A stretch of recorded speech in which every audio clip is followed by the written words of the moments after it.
గజ్జల చప్పుడు వినిపిస్తుందా? అయితే అది పాజిటివ్ ఎనర్జీనా? నెగిటివ్ ఎనర్జీనా? ఒకవేళ పాజిటివ్ ఎనర్జీ అయితే దాన్ని తెలుసుకోవడం ఎలా? నెగిటివ్ ఎనర్జీని తెలుసుకోవడం ఎలా? ఒకవేళ పాజిటివ్ ఎనర్జీ అయితే దాని ద్వారా ఫలితాన్ని తొందరగా పొందడం ఎలా? నెగిటివ్ ఎనర్జీ అయితే ఇంట్లోంచి ఆ నెగిటివ్ ఎనర్జీని తీసేయడం ఎలా? ఇలాంటి ఇంట్రెస్టింగ్ టాపిక్స్ గురించి ఈరోజు మనం ఈ వీడియోలో తెలుసుకుందాం. వీడియో నచ్చితే ఖచ్చితంగా లైక్ చేయండి. ఛానల్ని సబ్స్క్రైబ్ చేసుకొని పక్కనే ఉన్న బెల్ ఐకాన్ అయితే యాక్టివేట్ చేసుకోండి. ఇలాంటి వీడియోస్ ఛానల్లో అప్లోడ్ చేయగానే మీకు నోటిఫికేషన్ అనేది వస్తుంది. రాత్రి మన ఇంట్లో మనం పడుకున్న తర్వాత చాలామందికి గజ్జల చప్పుడు అనేది వినిపిస్తూ ఉంటుంది. కొంతమంది ఆ గజ్జల చప్పుడు విని మా ఇంట్లో ధనలక్ష్మి తిరుగుతుందని ఆనందపడేవారు ఉంటారు. అదేవిధంగా మా ఇంట్లో ఏదో అతీంద్రియ శక్తి ఉందని భయంతో అనుమానపడుతూ ఉండేవారు కూడా ఉంటారు.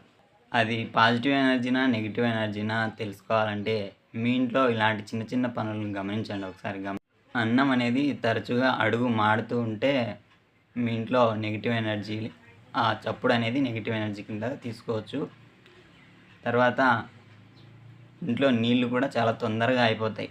ఇంట్లో చుక్క నీరు లేని పరిస్థితి కూడా వస్తుంది. అలాంటి పరిస్థితి ఎదురైనప్పుడు కూడా ఇంట్లో నెగిటివ్ ఎనర్జీని ఆ గజ్జల చప్పుడు సంకేతం అని తెలుసుకోవచ్చు. ఇది కాకుండా ఒకవేళ మీ ఇంట్లో వస్తున్న గజ్జల చప్పుడు పాజిటివ్ ఎనర్జీనా లేక నెగిటివ్ ఎనర్జీనా, మరేదైనా ఇంకా గుప్త నిధులకు సంబంధించిన సంకేతమా అనే విషయాన్ని తెలుసుకోవాలంటే ఈ టిప్ కూడా పాటించి చూడండి. శుక్రవారం రోజు ఆవు పాలు తీసుకొచ్చి స్నానం చేసి ఇంట్లో మనస్ఫూర్తిగా మీ ఇష్టదైవాన్ని వేడుకోండి. ఆవు పాలను పొయ్యి మీద పెట్టినప్పుడు ఆవు పాలు అడుగు అంటితే మాత్రం మీ ఇంట్లో నెగిటివ్ ఎనర్జీ అనేది ఉందని అర్థమైపోతుంది. లేదు ఆవు పాలు అనేది పొంగినాయనుకో మీ ఇంట్లో వచ్చే ఆ గజ్జల చప్పుడు అనేది ఒక శుభసూచకంగా తెలుసుకోవచ్చు. ఆ విధంగా రావడం వలన మీ ఇంట్లో ఆకస్మిక ధనలాభం కానీ, వ్యాపారంలో అభివృద్ధి కానీ, లేకపోతే ఏదైనా ఆస్తులు కలిసి రావడం కానీ ఇట్లా రాబోయే రోజుల్లో జరుగుతుంది. ఖచ్చితంగా జరుగుతుంది. శుభసూచకంగానే తెలుసుకోవచ్చు. మీరు ఇంకా తొందరగా ఆ ఫలితాన్ని తొందరగా పొందాలనుకుంటే ఒక పూజ ఉందన్నమాట. అది లక్ష్మీ గణపతి హోమం అనేది చేసుకుంటే ఆ ఫలితాన్ని అనేది ఇంకా తొందరగా పొందొచ్చు. అది కూడా ఈ శ్రావణ మాసంలో వరలక్ష్మి వ్రతం రోజు చేసినా కూడా ఇంకా ఆ ఫలితాన్ని అనేది తొందరగా పొందొచ్చు. లక్ష్మీ గణపతి హోమం చేయడం వల్ల ఇంట్లో ఎలాంటి నెగిటివ్ ఎనర్జీ ఉన్నా కూడా బయటికి వెళ్ళిపోతుంది.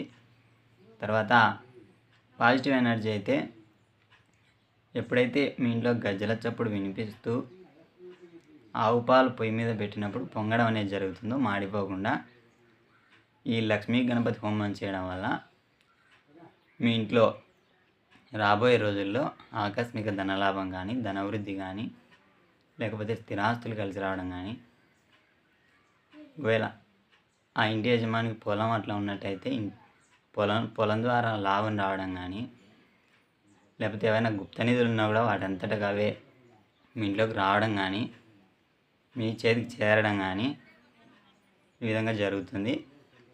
కాబట్టి ఇంట్లో గజ్జల సౌండ్ కానీ వినపడితే మాత్రం